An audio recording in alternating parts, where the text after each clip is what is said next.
আসসালামু আলাইকুম। বাংলাদেশের যুব ক্রীড়া মন্ত্রণালয়ের উপদেষ্টা হিসেবে নিয়োগ পেয়েছেন আসিফ মাহমুদ। অনফিল্ডের তরফ থেকে তাকে শুভেচ্ছা জানাই। তবে কেমন ক্রিকেট আঙ্গন আমরা দেখতে চাই, যুব ক্রীড়া উপদেষ্টার সামনে ক্রিকেট নিয়ে কী কী চ্যালেঞ্জ থাকতে পারে, কিংবা আমাদের এই জায়গায় অসঙ্গতির জায়গাগুলো কোথায় কোথায় আছে, সে ব্যাপারটাও তো তাকে আসলে জানাতে হবে, কারণ সেটা জেনেই তারপর তিনি কাজ করা শুরু করবেন। বর্তমানে বাংলাদেশের ক্রিকেট আঙ্গনের সবচাইতে বড় যে চ্যালেঞ্জগুলো রয়েছে সেই চ্যালেঞ্জগুলো নিয়ে এই ভিডিওতে আলোচনা করতে চাই। প্রথম যে চ্যালেঞ্জটা হচ্ছে তা হলো জেলা লিগগুলো চালু নাই। আমি 2023 বিশ্বকাপে বাংলাদেশের ভরাডুবির পর একটা ফেসবুক স্ট্যাটাস দিয়েছিলাম, সেখানে জানতে চেয়েছিলাম যে কোন কোন জেলায় একাধিক বছর ধরে কোনো জেলা লিগ হচ্ছে না। মাই গুডনেস, সেই স্ট্যাটাসটাতে আমি যে কমেন্টগুলো পেয়েছি সেটা খুবই খুবই অ্যালার্মিং। প্রায় 40টার উপরে জেলাতে সত্যিকারের অর্থে জেলা লিগ নিয়মিতভাবে হয় না। রাঙামাটিতে নাকি 10 বছরে 3টা হয়েছে, ফেনীতে 5 বছরে একটা, চুয়াডাঙ্গায় 4-5 বছর ধরে কোনো লিগ হয় না, মৌলভীবাজারে 2017 সালে লাস্ট হয়েছে, কুমিল্লাতে অনেক দিন হয় না, চাঁপাইনবাবগঞ্জে 10 বছর ধরে, গাইবান্ধায় হয় না, গাজীপুরে 10-12 বছর ধরে হয় না, জামালপুরে 10 বছরে একবার প্রথম বিভাগ লিগ হয়েছে, পাবনা, নোয়াখালী, নড়াইল, নাটোর, চাঁদপুর, লালমনিরহাট, সুনামগঞ্জ, দিনাজপুর, সাতক্ষীরা, ভৈরব, লক্ষ্মীপুর, ফরিদপুর, পঞ্চগড়, এই জেলাগুলোতে মানে এর চাইতেও আরও অনেক জেলাগুলো আছে, আমি এক নিঃশ্বাসে যতগুলো নাম বলা যায় আমি আপনাদেরকে বলে দিলাম, জেলা লিগ হয় না। এখন ক্রিকেটটা শুধুমাত্রই ঢাকা কেন্দ্রিক। আপনি একটা বিষয় একটু চিন্তা করে দেখেন, যে ছেলেগুলো পঞ্চগড়ে থাকে, ধরেন পঞ্চগড়ে 300 ক্রিকেটার আছে, সেই ক্রিকেটারগুলো সারাদিন শুধুমাত্র প্র্যাকটিসই করে, কিন্তু ক্রিকেটে প্র্যাকটিস করে আসলে কোনো লাভ হয় না। আপনি সারাদিন যতই প্র্যাকটিস করেন না কেন, আপনাকে কম্পিটিটিভ ক্রিকেট খেলতে হবে, আপনার মধ্যে গেম অ্যাওয়ারনেস, গেম সেন্সটা বিল্ড করতে হবে। যে ছেলেটা পঞ্চগড়ে থাকে ওই ছেলেটা তো কম্পিটিটিভ ক্রিকেট খেলতে পারে না। এখন ওই যে 300-400 ক্রিকেটারের মধ্য থেকে হয়তোবা 2-3 জন ক্রিকেটার ঢাকা প্রথম, দ্বিতীয়, তৃতীয় বিভাগ ক্রিকেট লিগে খেলার সুযোগ পায়। আদারওয়াইজ কিন্তু বাদবাকি ধরেন 397 জন যে ছেলে 400 ক্রিকেটারের মধ্যে, ওই ছেলেটা ক্রিকেট খেলার কোনো সুযোগ পায় না, কম্পিটিটিভ ক্রিকেট খেলার কোনো সুযোগ পায় না। এখন আপনি যখন কম্পিটিটিভ ক্রিকেট খেলার কোনো সুযোগ না পাবেন, আপনার মধ্যে গেম সেন্স তৈরি হবে না, আপনি শুধুমাত্র ওই নেট প্র্যাকটিসে করে যাবেন। পরে কথা হবে যে ছক্কা কেন মারতে পারে না বাংলাদেশের ক্রিকেটাররা, কারণ রুট লেভেল থেকে ওই জিনিসটাই তো আসলে সত্যিকারের অর্থে তৈরি হয় না যে আপনি কম্পিটিটিভ ক্রিকেটটা খেলবেন, আপনার ম্যাচ অ্যাওয়ারনেস ক্রিয়েট হবে, গেম অ্যাওয়ারনেস ক্রিয়েট হবে। এটা শুধুমাত্র ঢাকা কেন্দ্রিক যে ছেলেরা এসে ঢাকায় প্র্যাকটিস করে, মেসে থাকে, কিংবা একাডেমিক ক্যারিয়ার বাদ দিয়ে এখানে এসে ক্রিকেট খেলার চেষ্টা করে, সেই ছেলেগুলোই আলটিমেটলি দিন শেষে দেখা যায় যে ওই জায়গা থেকে সাকসেসফুল হতে পারে। আদারওয়াইজ একটা দেশের সামগ্রিকভাবে যদি জেলা ক্রিকেট লিগ না থাকে, একটা নির্দিষ্ট জেলায় যে সমস্ত ক্রিকেটাররা আছে তার 100% ক্রিকেটাররাও যদি ম্যাচ খেলতে না পারে, ওই দেশের ক্রিকেট কখনোই আসলে উন্নীত হবে না। এবং এই জায়গাটা জেলা ক্রীড়া সংস্থা, বিভাগীয় ক্রীড়া সংস্থার সঙ্গে নেগোসিয়েশনের জায়গা বাংলাদেশ ক্রিকেট বোর্ডের যে এই উইংটা আছে, যেটা শুধুমাত্র নামেই আছে, সেটা হচ্ছে আঞ্চলিক ক্রিকেট কাঠামো, এইখানে হস্তক্ষেপ করাটা খুব গুরুত্বপূর্ণ ব্যাপার। এবং আশা করছি এই জায়গাগুলো নিয়ে আসিফ মাহমুদ চিন্তা করবেন, কারণ সবার আগে তাকে আসলে এই ব্যাপারগুলো জানাতে হবে যে এই প্রসিডিউরগুলো কী।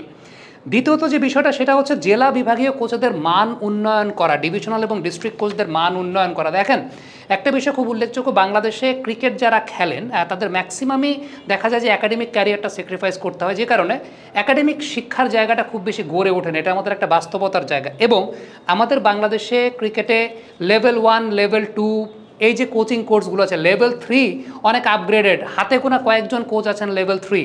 এখন যে ডিভিশনাল কোচগুলো, সেই ডিভিশনাল কোচগুলো লেভেল 2 পর্যন্ত, তাও সেগুলো কিন্তু অনেক আগের। আপনি একটা বিষয় চিন্তা করে দেখেন, 2012-13 সালে লেভেল 2 কোচিং কোর্স বাংলাদেশে হয়েছে, এরপর লেভেল 2 হয়েছে 2023 সালে, মাঝখানে 9 বছরের একটা বড় গ্যাপ। এবং এই যে গেম এডুকেশন, এটাকে আমরা বলি, এই গেম এডুকেশনটা এখনও সেই 90 দশক কিংবা আর্লি 2000-এর দশকের মধ্যেই পড়ে আছে।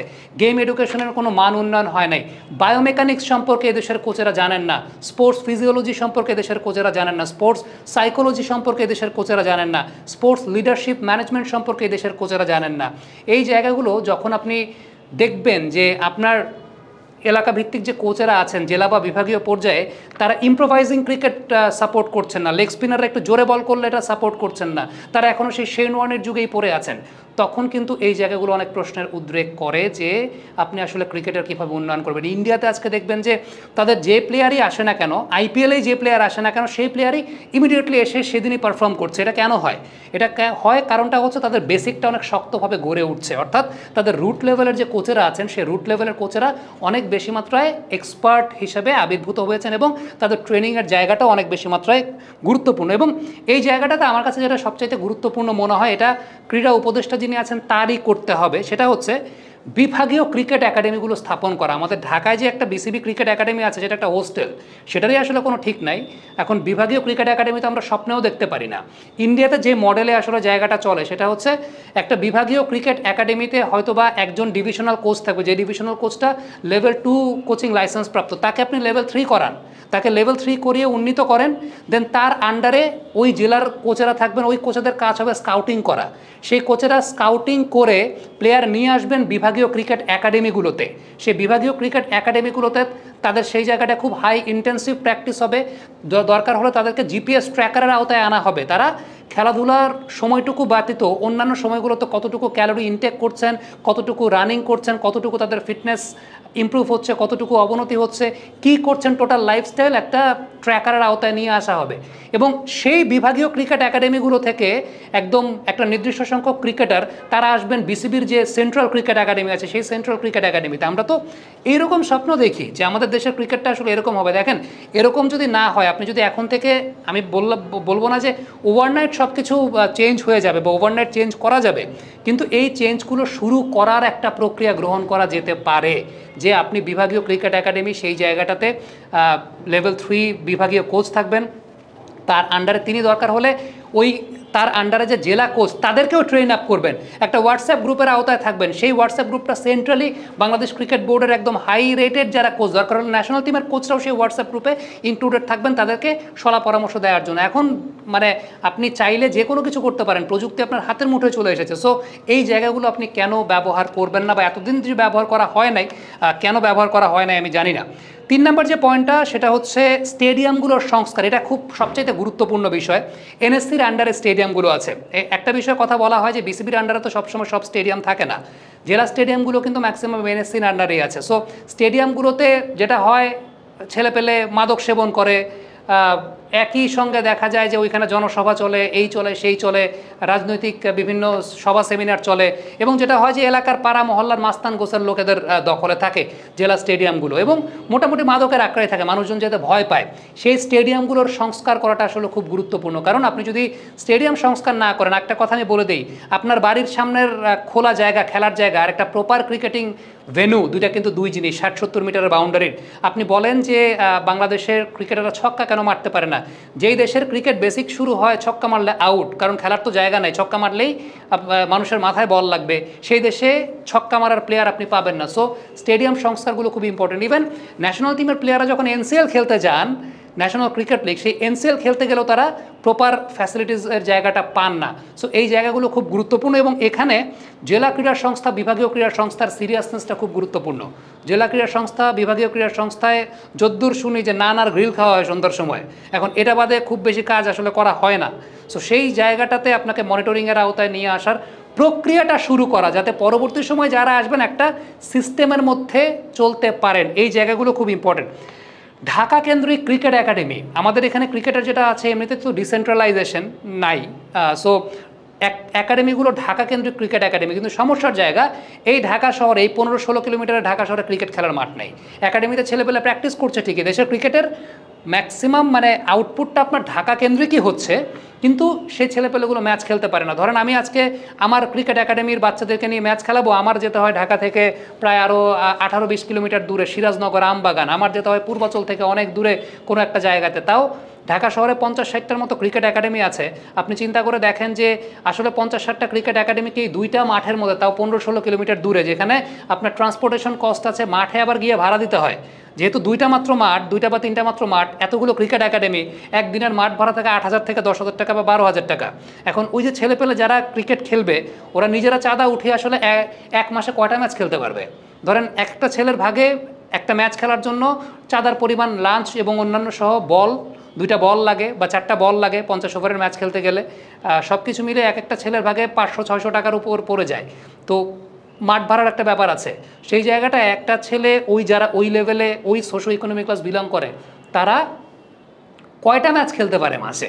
আমি জানি মাসে একটার বেশি ম্যাচ খেলতে পারে না। 12 মাসে 12টা ম্যাচ খেলে, বছরে 12টা ম্যাচ খেলে আপনি কিভাবে কি উন্নতি করবেন আপনার দেশের ক্রিকেটে, সেটা একটা প্রশ্নের জায়গা আছে। সো ঢাকা শহরে যেখানে কেউ এক হাত জায়গাও ছাড়ে না, তারপরও কিছু জায়গা কি আছে কিনা নগর পরিকল্পনায়, সেই জায়গাটায় আমরা এমন কিছু জায়গা বের করতে পারি কিনা যেখানে ছেলেপেলেরা প্রপার ক্রিকেটিং ফ্যাসিলিটিসটা পেতে পারে বা ক্রিকেটটা খেলতে পারে।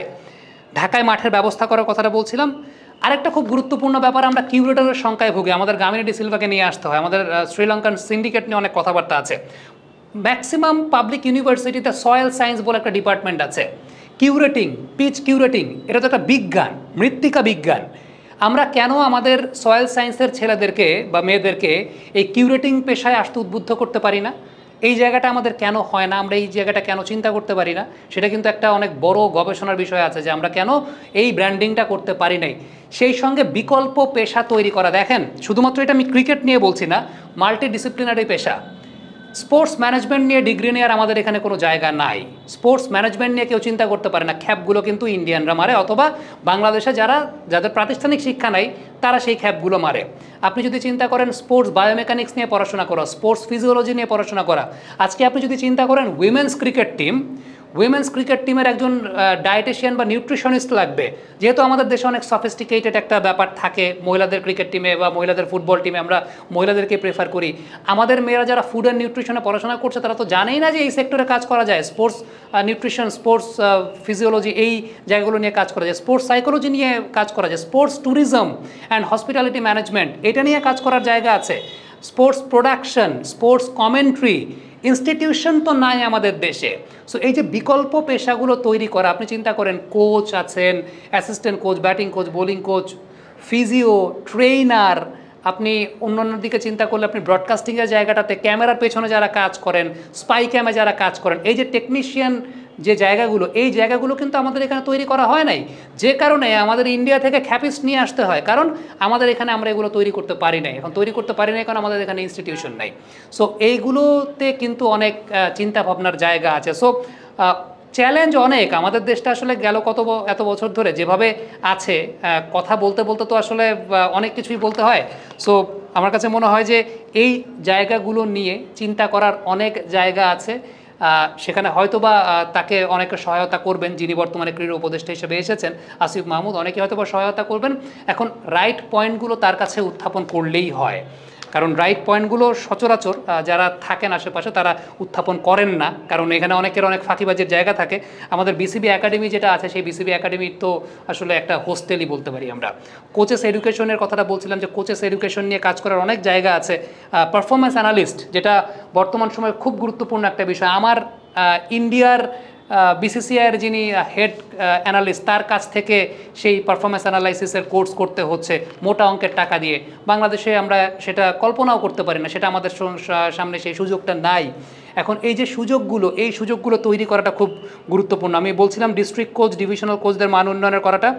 আন্ডার-23 এটা একটা খুব গুরুত্বপূর্ণ বিষয়। এটা অবশ্যই বিসিবির পার্ট, এটা হয়তো বিসিবিতে ইন্টারাপ্ট করা বা হস্তক্ষেপ করার মতো ব্যাপার হয়ে যাবে। তারপরে যদি ক্রীড়া উপদেষ্টা চান সেটা করতে পারেন।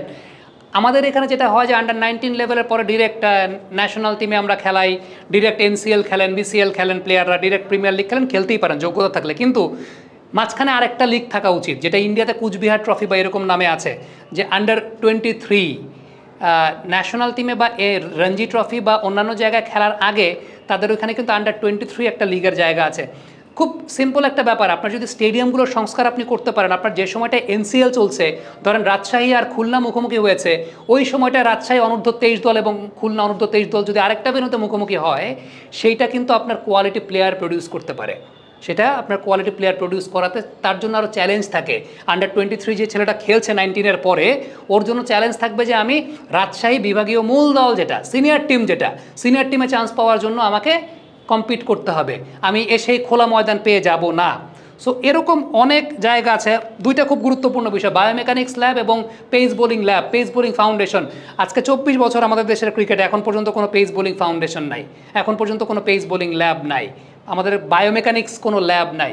কত টাকা খরচ হয় ভাই, কত টাকা এই দিকে যায়, কত টাকা সেই দিকে যায়। এখন মূল বিষয় হচ্ছে যে এই ব্যাপারগুলোর সম্পর্কে সঠিক জ্ঞান বুদ্ধিসম্পন্ন লোক ওই সব জায়গায় বসেন কিনা, সেটা একটা চিন্তার জায়গা। এখন আমি আশা করব যে যারা আসিফ মাহমুদের উপদেষ্টা হিসাবে কাজ করবেন, আসিফ মাহমুদ তো যুব ক্রীড়া উপদেষ্টা, তবে তিনি নিশ্চয়ই কারো কারো কাছ থেকে সাজেশন নেবেন, রাইট পার্সনগুলোর কাছ থেকে সেই সাজেশনটা নেবেন আমার কাছে মনে হয়। এবং এই ক্ষেত্রে আমার একটা ব্যক্তিগত প্রস্তাবনার জায়গা যদি আমি বলি যে ক্রিকেট সংস্কার নিয়ে যদি আমরা চিন্তা করতে চাই, ডেফিনেটলি আমি যতজনের সাথে এখন পর্যন্ত কথা বলি, যাদের সাথে আমার চলাফেরা আছে, ওঠা বসা আছে, ডেফিনেটলি আমাদের নাজমুল আবেদিন ফাহিম স্যার অন্যতম একজন ব্যক্তিত্ব এবং খুব সম্ভবত, এটা আমি আমার জায়গা থেকে বলতে পারি, খুব সম্ভবত এই জায়গায় তিনি অনেক ভালো গাইড করতে পারবেন, আমার চাইতে আরও বেটার গাইড করতে পারবেন। সো এই জায়গাগুলো নিয়ে অনেক চিন্তা ভাবনার জায়গা আছে, অনেক কিছু আছে। আমরা ক্রিকেট নিয়ে কথা বললাম, যুব ক্রীড়া উপদেষ্টার তো অনেকগুলো সেক্টর নিয়ে কাজ করতে হবে। আজকে অলিম্পিক বলি, কমনওয়েলথ গেমস বলি, এশিয়ান গেমস বলি, আমাদের শুধুমাত্র যাওয়া আর আসা, আর কোনো কাজ নাই। পার্টিসিপেশনটাই করতে আমরা যাই, পার্টিসিপেটই আমরা করতে যাই, এর বাইরে আমাদের আর কোনো কাজ নেই। কেন নয়, আপনি একটু চিন্তা করে দেখেন যে 2002 সালে কমনওয়েলথ গেমসে আমাদের আসিফ ভাই স্বর্ণ জয় করেছিলেন আভিনব বিন্দ্রাকে হারিয়ে। সেই আভিনব বিন্দ্রা পরবর্তী সময়ে ইন্ডিয়ার অলিম্পিক গোল্ড মেডেলিস্ট এবং আভিনব বিন্দ্রা ইন্ডিয়ার কিংবদন্তি তুল্য একজন খেলোয়াড়। সেখানে আমরা এখন কোথায় আছি, আমাদের অবস্থানটা কোথায়? আমার খুব একটা এক্সাম্পল আমি দেই। আমার বাসা তো আজিমপুরে, আজিমপুর থেকে উত্তরা একটা বাস ছিল, বেফকো বাস, এসি একটা বাস ছিল। এই প্রজন্মের যারা, তারা হয়তো বা ওইরকমভাবে দেখেন নাই সেই বাসটা। ওই বাসটাতে শুধুমাত্র ওঠার জন্য আজিমপুর থেকে উত্তরা 20 টাকা ভাড়া দিয়ে যাইতাম, আবার উত্তরা থেকে আজিমপুর 20 টাকা ভাড়া দিয়ে আসতাম। এত সুন্দর একটা বাস ছিল, ভালো লাগতো। সেই জায়গা থেকে এখন আমাদের কোথায় থাকার কথা গত মানে এই নেক্সট 20 বছরে, আমরা কিন্তু সেই জায়গায় নাই, তার থেকে অনেক বেশি মাত্রায় আমাদের ডিমোশন হয়েছে। সো ফ্যাক্টের জায়গাটা এইখানে যে আমাদের রাইট অ্যাডভাইসটা খুব গুরুত্বপূর্ণ এবং এই বিষয়গুলো জানাটা খুব গুরুত্বপূর্ণ। Thank you very much. Comment বক্সে আপনাদের মন্তব্য, মতামত জানতে চাই।